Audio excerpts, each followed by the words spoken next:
Hi guys, and welcome to another installment of PJ Cook Sexy Food. Today we are going to be making bread with the leftover whey from the homemade ricotta recipe. So to begin, let's start with the ingredients list. The ingredients needed for our whey bread are as follows. We need 2 packs of active yeast, 1 tablespoon of sugar, 3/4 of a cup of the leftover whey at 105 degrees. We need 5 1/3 tablespoons of cold butter, 1 cup of whey that is hot, 2 teaspoons of salt, 6 cups of all-purpose flour, 2 tablespoons of cornmeal, and 1 large egg. Okay, so the first step is what we're going to do is we're going to combine the 105-degree whey with the yeast and the sugar. We're going to stir this until well combined. So everything is now well combined. We're going to let that sit until it starts to get nice and bubbly.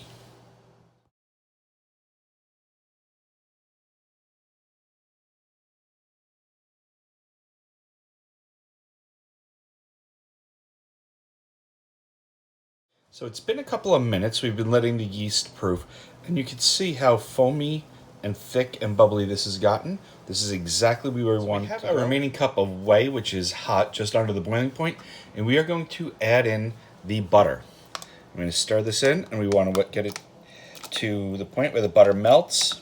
And we're going to set this aside until the whey comes down to a temperature of 115 degrees. While you're waiting for the whey and the butter to cool down, what we're going to do is we're going to take a baking sheet lined with parchment paper, and on that we're going to sprinkle the 2 tablespoons of cornmeal and set this aside for later use. So our butter and whey have cooled down to 115 degrees. As you can see, the yeast and whey mixture has really bubbled up. We're going to combine the two, and we're going to mix it until well combined.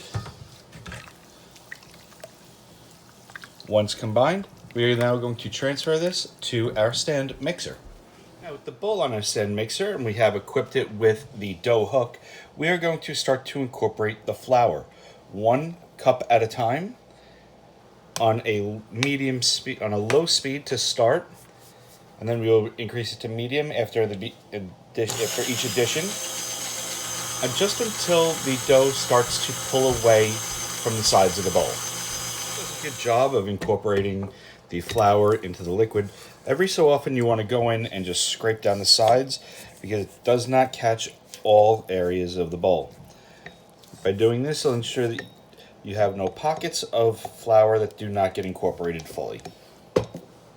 So it's been a couple of minutes. We've incorporated 5.5 cups of flour. As you can see, the dough has started to pull away from the bowl, and it's now pretty much on the hook. So now we're going to remove this. We'll remove the hook, leave the dough in the bowl on the hook. We're going to wrap it in plastic and let it sit for 6 minutes. 6 minutes. Took off the plastic wrap. I'm reattaching the hook. You're going to close that, lock it in place, and we're going to have this knead on medium until it becomes a nice, smooth ball of dough. So it's been 5 minutes on medium speed. You can see how soft this dough has become. We're going to take the dough hook off the mixer. We're going to pull the dough off the hook. You can see how smooth and this dough is. Now we're going to wrap this in plastic wrap and let it sit for another 6 minutes. So it's been 6 minutes. We're going to flour our board, flour our hands, and now we're going to transfer the dough onto the board. See how smooth that dough is and how nice this is. Now what we want to do is we just want to evenly distribute the dough, shape it up, and now we're going to cut the dough into 2 pieces.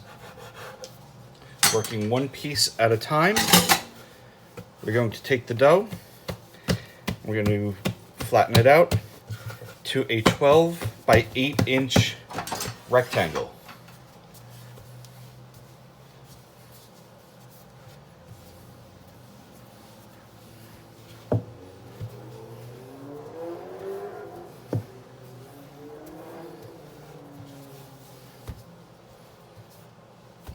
Okay. There we go.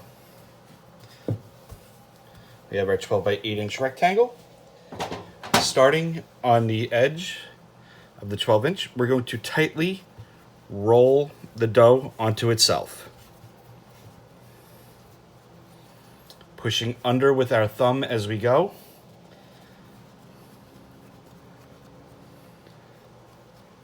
We're going to roll this all the way.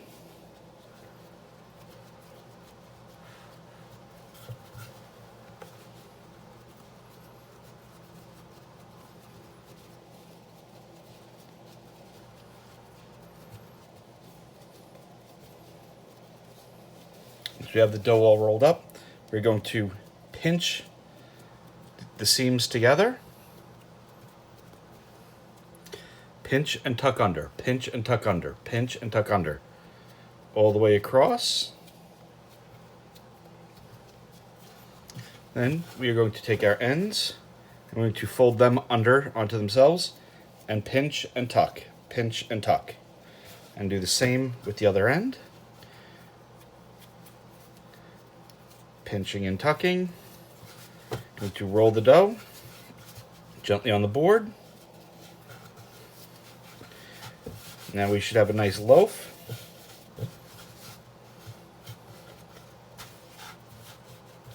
And we're going to transfer this to the baking sheet with the cornmeal.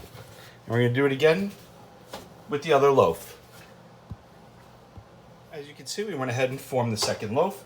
The next thing we want to do is we want to take a piece of plastic wrap that we have lightly sprayed with cooking spray and cover the two loaves. We want to cover it loosely, and we're going to let these sit for 1 hour to rise. So it's been about 25 minutes now. You can see how our loaves are rising nicely. What we want to do now is we want to heat the oven to 425 degrees. While the oven is heating and the dough is still rising, next thing we want to do is we want to separate one egg. I'm going to separate the white from the yolk. The yolk we will save and we will use for another recipe. We can actually use that for when we make pastry cream for our cream puffs. And the white we're going to use to brush over the top of the bread just before it goes into the oven. So it's been 45 minutes now, and you can see our loaves have doubled in size. What we want to do now is we want to score the tops. But before we score the tops, we want to brush them with the egg white. Just a light brushing. You don't want to press too hard. You don't want to deflate those beautiful air bubbles that have been created from letting this dough rise the way that it has.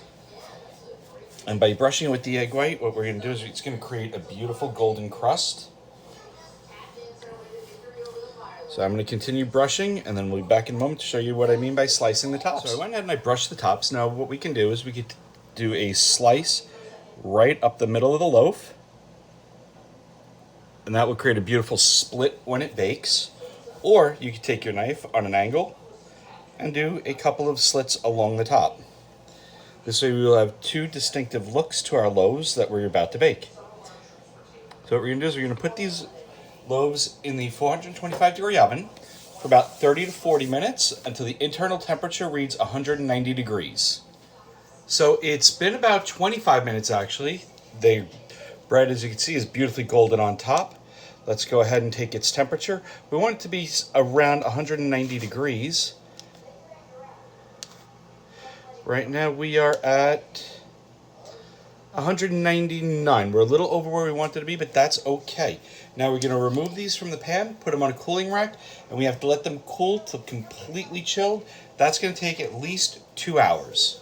So it's been about 2 hours. We've let the bread cool completely. We're going to cut this right down the middle so you can get a nice look at how beautifully this crumb is. Look at that. Oh, that is so sexy. Simple, easy. Anybody can make this at home. Give it a shot. I hope you enjoy it.